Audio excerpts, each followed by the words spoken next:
Question 24. The circle x squared minus 6x plus y squared plus 4y minus 3 equals 0 is reflected in the x-axis. Sketch the reflected circle showing the coordinates of the center and the radius.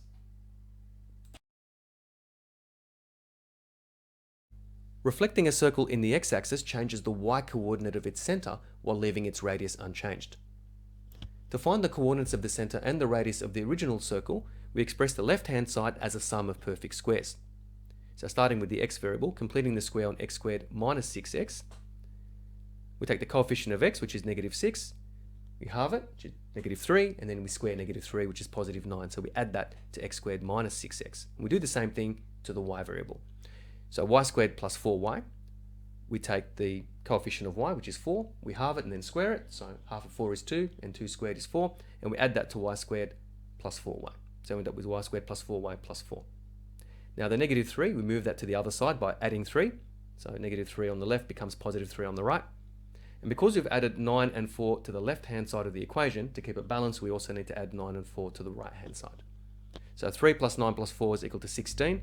And expressing the left-hand side in factorized form, we have x minus 3 all squared plus y plus 2 all squared is equal to 16. So that's now in perfect square form. And from that, we can see that the radius of the circle is 4 and it's centered on 3, negative 2.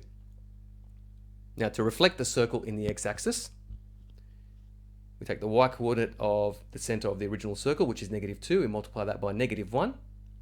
And so the reflected circle has a radius of 4 and it's centered on 3, positive 2. And here's the graph of the reflected circle. So the center is clearly noted there. So 3, 2, and the radius is 4. And I used a pair of compasses to draw that, and I tried to keep it to some sort of scale as well.